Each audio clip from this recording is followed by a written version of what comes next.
మండల స్థాయి నాయకులు ప్రాణ సమానులైన కాంగ్రెస్ పార్టీ కార్యకర్తలందరికీ కూడా మనస్ఫూర్తిగా ధన్యవాదాలు కృతజ్ఞతలు తెలియజేస్తున్నా। 3-4 రోజుల క్రితమే నిర్ణయమైన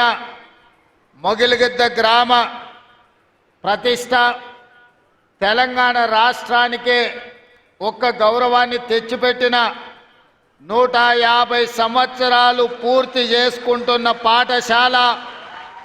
ఏ పాఠశాలలైతే హైదరాబాద్ సంస్థానం ప్రజాపాలనలకు వచ్చిన తర్వాత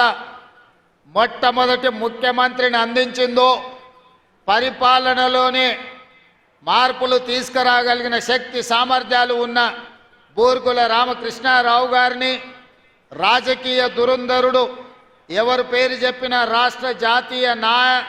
రాజకీయాలలో ఎప్పటికీ వన్నెదగ్గని మర్రి చెన్నారెడ్డి గారిని ఉత్తరప్రదేశ్ గవర్నర్గా పనిచేసిన పెద్దలు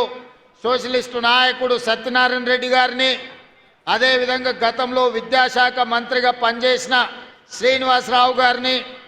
ఈరోజు వేదిక మీద ఉన్న పౌరుల యొక్క హక్కులకు భంగం కలిగినప్పుడు ఎక్కడికైనా నిర్భయంగా అక్కడికి వెళ్ళి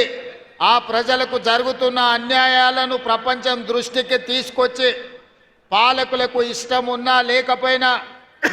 ప్రజల యొక్క హక్కుల కోసం కొట్లాడే పెద్దలు హరగోపాల్ గారికి వీళ్ళందరినీ కూడా ఈరోజు ఈ కార్యక్రమానికి ఆహ్వానించి ఇంత పెద్ద కార్యక్రమాన్ని ఏర్పాటు చేసినందుకు మిమ్మల్ని అందరినీ మనస్ఫూర్తిగా అభినందిస్తున్నా। మిత్రులారా, పాలమూరు బిడ్డగా తెలంగాణ రాష్ట్ర 2వ ముఖ్యమంత్రిగా ఈరోజు 150 సంవత్సరాలు పూర్తి చేసుకున్న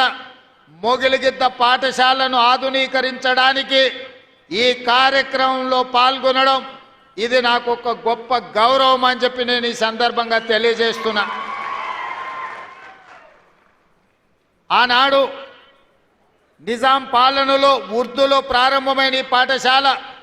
ఈరోజు ఈ స్థాయిలోకి రావడం, ఈ గ్రామం ఆదర్శంగా నిలబడాలన్న ఆలోచనతో ఇక్కడ పాఠశాలలతో పాటు జూనియర్ కాలేజ్తో పాటు ఈరోజు అడ్వాన్స్ టెక్నాలజీ సెంటర్లను అందించి పాఠశాలకు ఒక 10 కోట్ల రూపాయలు, మొగిలిగిద్ద గ్రామం కోసం సీసీ రోడ్ల కోసం 5 కోట్ల రూపాయలు, అదేవిధంగా లైబ్రరీ కోసం గ్రామ పంచాయతీ బిల్డింగ్ కోసం 1 కోటి రూపాయలు, అదేవిధంగా మైనారిటీ షాదీఖాన కోసం మా మిత్రుడు ఈర్లపల్లి శంకర్ గారు అడిగినరు, తప్పకుండా వాటిని కూడా మంజూరు చేసి మొగిలిగిద్ద గ్రామాన్ని అభివృద్ధి చేసే బాధ్యత ఈరోజు తెలంగాణ రాష్ట్ర ప్రభుత్వం తీసుకుంటుంది। విద్యకు సంబంధించి ప్రభుత్వం చేపడుతున్న కార్యక్రమాలను ఇంతకుముందే పాఠశాలలో విద్యార్థులతో నేను పంచుకోవడం జరిగింది। నేను ఒకే మాట చెప్పదలుచుకున్నా, తెలంగాణ రాష్ట్ర ప్రభుత్వానికి గత 10 సంవత్సరాల పరిపాలనలో విద్యాశాఖను నిర్లక్ష్యం చేసి నిర్వీర్యం చేసి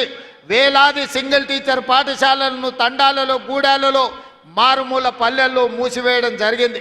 యూనివర్సిటీ వైస్ ఛాన్సలర్లు కానీ అధ్యాపకులను కానీ ప్రొఫెసర్లను కానీ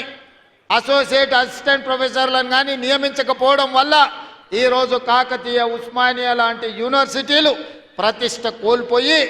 ఈరోజు విద్యకు పేదలు దూరమయ్యే పరిస్థితి వచ్చింది। అందుకే మన ప్రభుత్వం ప్రజాపాలన వచ్చినెంబడే విద్య మీద పెట్టేది ఖర్చు కాదు, విద్య మీద పెట్టేది పెట్టుబడి ఈ దేశ భవిష్యత్తు తరగతి గదుల్లోనే ఉంది। అందుకే రాష్ట్ర ప్రభుత్వం బడ్జెట్ని 7% 21,000 కోట్ల రూపాయలను విద్యాశాఖకు కేటాయించి ఆ విద్యాశాఖను ముఖ్యమంత్రి అయిన నా దగ్గరనే పెట్టుకొని విద్యను పెంచాలి,